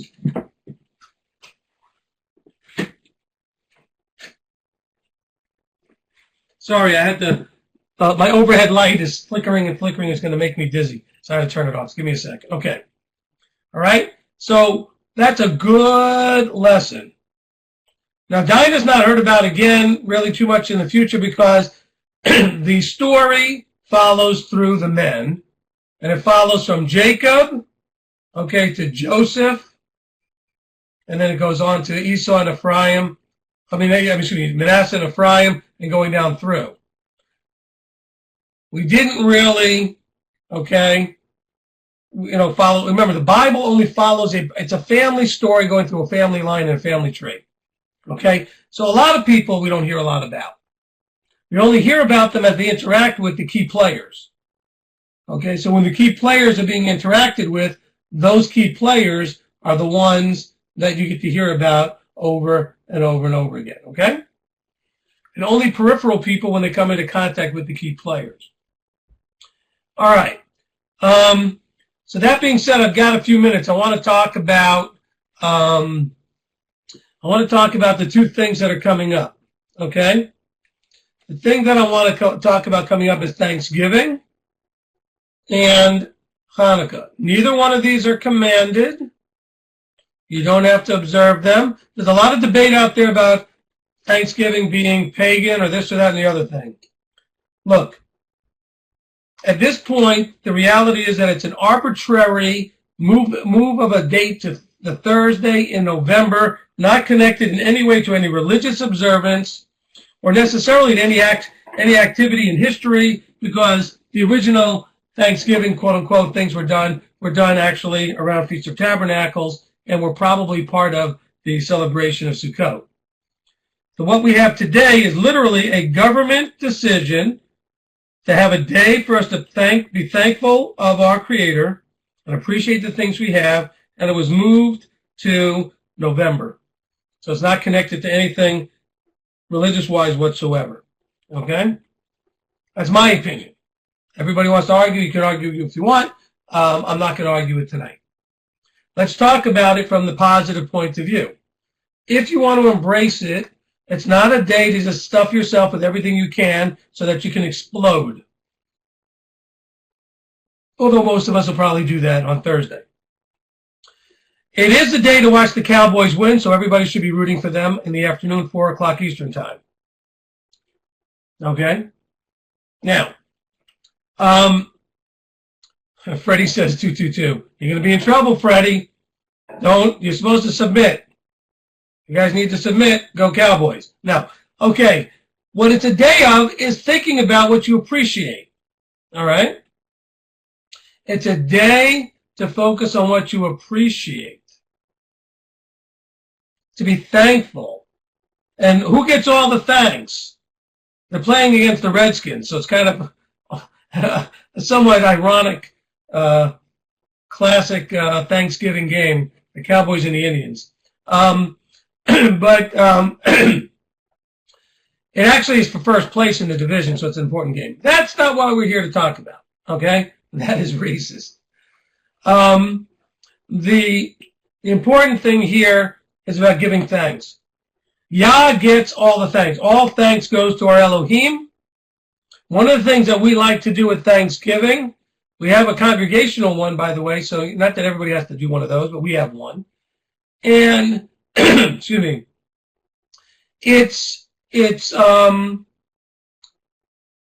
we have the congregation, we go around the room and let people say what they're thankful for. Anybody that wants to just stand up and say, what they appreciate, what they are thankful for. We're doing something in my family right now that's having a powerful effect. We started this about a week ago. Every one of us, when we wake up in the morning, even before we get out of bed, we spend a few minutes listing in our prayers by ourselves quietly what we appreciate, so that we start the day off thinking about the things that we appreciate. We appreciate that we have each other. We appreciate that we have a house, that we have running water, that we have food, whatever it is. We appreciate that Abba's shown us truth. We just start your day off with gratitude, right? An attitude of gratitude. And then we finish our day the same way. You know what? It's made a big difference in our house. The joy, the shalom, the patience level for each other, all these things have increased tremendously. And so every day I go around and make sure and ask everybody, did you do your appreciations today? Did you do your thankfulness today? And everybody goes and does that. We start our day off, and then we finish our day with that. Okay, we don't have to do it in front of each other. You certainly can if you want. And when you do it in front of each other, it does force pressure and doesn't allow the person to do it genuinely on their own. Kind of like the Moda Ani, okay, which is a Jewish traditional prayer that you say before you even get out of the bed. Okay? But this one's less, of course, it's not pre-written and it's not as short. The Moda Ani is a fairly short prayer. Okay? But add that extra reflection. Okay? Okay, you want to add that reflection and think about, in your own words, what do you appreciate? Especially about the people closest to you. If you're a family, what do you appreciate about your kids? If you're kids, what do you appreciate about your parents? What do you appreciate about your friends and coworkers or congregation members or whatever? Just really if you start off your day that way, your attitude will be so much better. And so I think Thanksgiving as a holiday, not holy day, gives us an opportunity to focus on gratitude. Okay? And so I also think, right, and I mentioned that, Raymond, that we also do this at night right before we go to bed. Okay? It's a great focal point. So you go to bed also with the right attitude. You'll get better sleep, and then you'll be more refreshed if you're not thinking about all the things that didn't go right, but if you focus on what you appreciate. Okay? So this is things that I would recommend to everyone, and so hopefully that covers Thanksgiving. Now, as far as Hanukkah, because I'm not going to get another chance to talk to you about that till Hanukkah, unless I do it on Saturday this week or next week. I just want to remind everyone, listen to the teachings, understand that the tradition that became an observance called Hanukkah had to do with when they won the war and got the Greeks out of the temple. They had wanted to celebrate Sukkot, but they could not get the temple clean and prepared in time for Sukkot. This is why Hanukkah is 8 days, not because of some miracle that supposedly happened for 8 days with oil burning. There is no evidence of that anywhere. Myself and a lot of other researchers and rabbis back in the day, we did the research. We couldn't find it. If you can find it, please let me know, because I can't find it. It's as far as I know, we call this David would always say, we call this Bubba Mises. You know what that is, David? Okay, it's old grandma tales. Okay, and so probably a grandma was explaining to the grandchildren the reason for the 8 days has to do with the oil burning, and then somehow they caught on, and it just became urban legend, and it just caught on. None of the stories in the Maccabees, none of the stories in the sages, none of the stories in Josephus, none of them mention this oil burning. Okay, that I'm aware of. Okay, so that we need to understand what the true origin is of. Okay, the 8 days. It's 8 days because Sukkot is 7 days with the 8-day festival.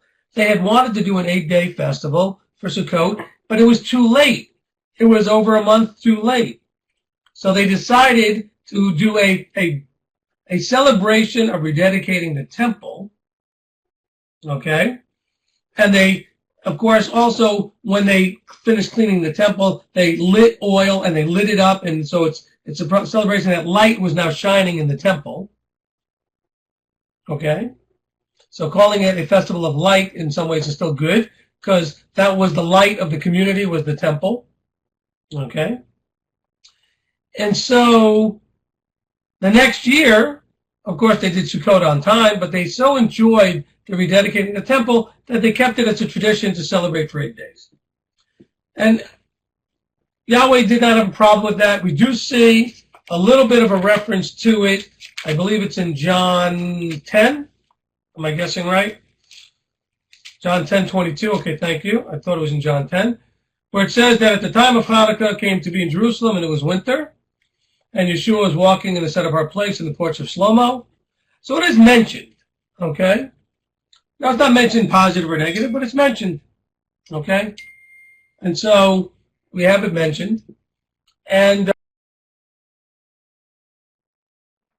yeah, so just a quick supportive bit. If any of you are using or referencing scriptures versions that are not the ISR, you've got something else, and if it's from the Greek in that spot, it's probably just going to translate it as dedication, the Feast of Dedication, and just recognize that that's what Hanukkah is. That's just, they overtranslated, really.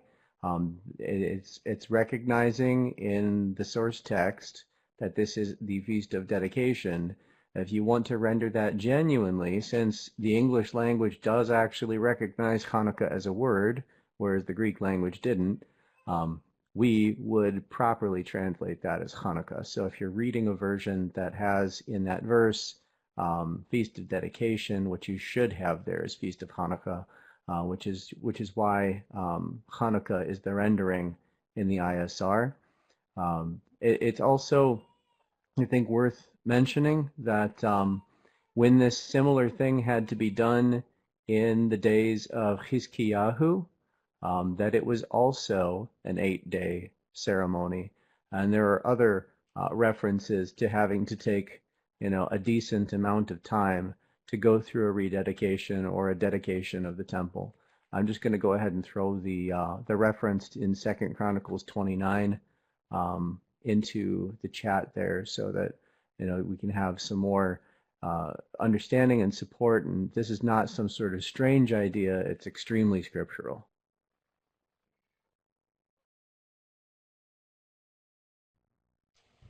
all right, thank you, Raymond, for adding that. I appreciate that. Okay, so let us, as I said with Thanksgiving, focusing on the appreciation. So let us, with Hanukkah, focus properly. And for those of you that weren't here at the beginning of the study, we are not giving gifts. Hanukkah is not about presents, even though it's become that way in the modern day Jewish community. That's only something that started in mostly New York, in America in the 1960s. So let's understand that, okay? Now, this is not to be done by us. It's about rededicating the temple. Now, in 1 Corinthians, you are told that you are the temple of the living Elohim, and so therefore, you should be rededicating you as the temple. You want to be cleaning house, seeing that there's anything impure, unclean, get it out. I don't mean physical house, I mean you. Work on you. This is not like spring cleaning or winter cleaning or whatever cleaning to go clean your house. It's not like looking for leaven. This is just working on you. All right? So let's go ahead and work on rededicating ourselves. I do have 2 teachings out there, the story of Hanukkah and time to rededicate yourself. You may want to go listen to those. I highly recommend, especially the one on rededicating yourself, because that is the reason for the season, as the Goyim like to say. Okay? The reason for the season. Okay? So the reason for Hanukkah season is rededication of the temple, and so you need to work on you as the temple of the living Elohim. After all, if you are indwelled by the Ruach, you should keep that house clean. All right, so that being said, I'm going to go ahead and close up. We got about 5 or 6 minutes before 10 o'clock, and I'm going to go ahead and give a little goodbye wave here. And yes, I'm still wearing the green shirt. I was tempted to switch just to confuse everybody, but I won't do that. I will reach down in the pocket, though, and pull out the coin. By the way, ladies, we do have the ladies' coin available and the bezel to put it on, and then you can put it on a necklace or something. We don't sell the necklaces, but we do sell the coins, and they're really pretty. And so this is the standard men's coin. Okay? Love you guys. Appreciate everyone. Okay? See you all on Shabbat. Some of you I will see on Thursday in 2 days at Thanksgiving. I'm glad everyone enjoyed the study. Those of you that said you did. All right. Keep praying for a successful finishing of the building. Okay. Oh, and for those of you that were not here earlier, we are definitely going to be at the YMCA Black Mountain, the YMCA Blue Ridge Assembly in Black Mountain, North Carolina for Passover. Okay. All right. I appreciate that. Terry said, so appreciate watching Alicia work together to teach. There's a clear vision and shalom here. Amen, Terry. That is what working together to serve the body looks like. That is the mandate that MTOI has been given, to show what it looks like to work together to serve the body. Drink pineapple juice. It'll stop your cough. I've been doing elderberry, but I guess pineapple juice could work. I could try that. Okay. Is the 3720 Dalton Pike address correct for Thursday? Yes, it is. Is there an MTOI group in Nebraska? There's one in, where is, no, there's not one over there.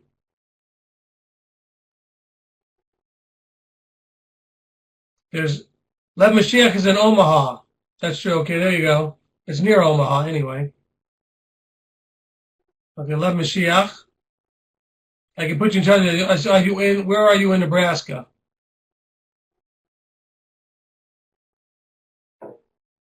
Okay, for those of you that are looking for these kind of things, we are going to put a new website together. When we get the new website together, it will have a new map. It'll have all of that on there.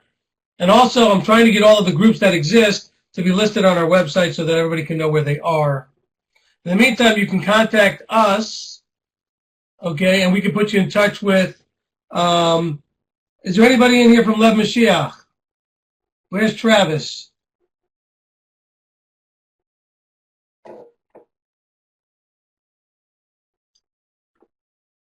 Okay, he's not here. All right, well, you can contact us directly, Alicia, and we will put you in touch with the guys in Omaha. Okay? All right. So that being said, I'm going to put actually, you know what? Before we forget that countdown, we got to have somebody close us in prayer. Hands up, men. We need somebody to close prayer. All right, let's get, how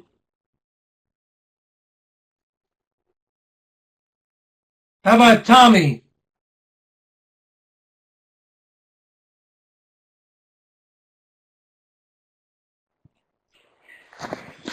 Abba, Father, we thank you for this evening. We thank you for all the blessings you have given us. Father, we just are thankful that we are able to assemble online and through technology to come together and to study your word. And Father, we just pray that as we go about our week, that you will continue to bless us, Father, and be with us. Keep us safe, Father. And Father, I just pray in this season of Thanksgiving that we are free to and free to share all the things that we are thankful for, Father. And we just want you to know that you are a good Father to us, Father. And just thank you for all that you give us. And Father, we just pray that we can work every single day to strive to look to Yeshua and to strive to that picture of perfection, Father. We just pray all this in your Son. Amen. All right, thank you, Tommy. Appreciate that. Amen. Okay, so the Texas group is in Killeen. Tony's here in the room, so Tony is the leader of Tony Hughes of the Killeen group. What I want to do is let me just say this real quickly. This is not. Let me tell you what it's not first. I'm not asking you for money, but I am going to let you know of a reality. Okay. For those who are interested in the Killeen, Texas group, Tony put his phone number on there so you can call. Okay, so here's the reality. If we had enough money, we'd be able to start our yeshiva, train up leaders and teachers, and be able to afford to start to plant congregations around the world. So let that be something to think about when you make your tithes and offerings. Okay? Because the only thing that is slowing us down from doing this is money. Because it's going to take money to do the training and to prepare people and to plant congregations. So I'm not asking you for money. I'm just telling you, if it bothers you that we don't have more of this stuff, then you might want to put your money where your heart is, so to speak. That's the only thing I can tell you, okay? Because it's only going to take funds to do it. And then that is one of the goals we have, is to be able to plant congregations, to train people in yeshiva, and to send them out. It's called a shluchim or shaliach system, which is the apostle system. Okay, in Hebrew it's shaliach, and this is the system, for example, that the Chabad uses, the shluchim model. And this is a model that I've been instructed to use. I believe that's what the fathers told me to do, is to use the shaliach model, train up people, and send them out. Okay? So if you want a group in your area, then let us know. See what you can do to start gathering as a small group together locally, and then see who wants to come and get trained, and we'll start working that through. Once the building gets finished, hopefully after January, we'll be able to have some of the things, going on. Okay? All right. So that being said, now let me get back to the countdown. When the countdown gets to 0, we close the room. So that gives you a little idea of how much time you have to say your good nights and your goodbyes. And the countdown doesn't go just steady through. I do, kind of skip a little minutes and let you guys get in what you got to get in before I go and do it again. And so gives you a few seconds to say some shaloms and Shavua Tov. Shavua Tov means have a good week. Laila Tov, have a good night.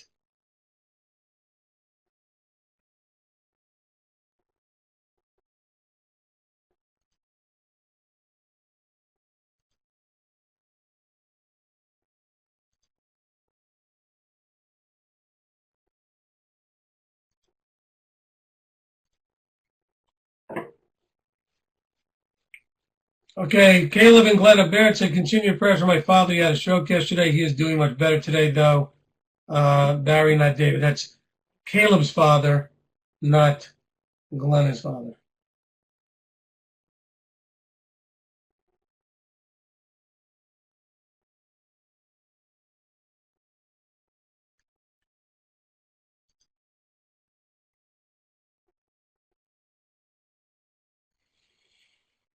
Okay, again, I'm just allowing time for people to type.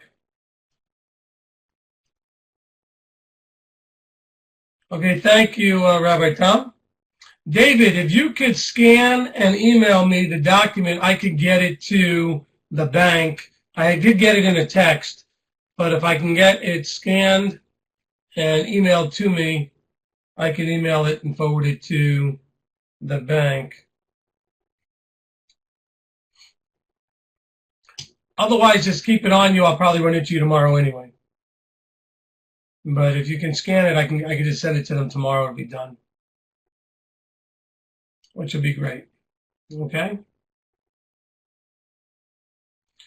All right.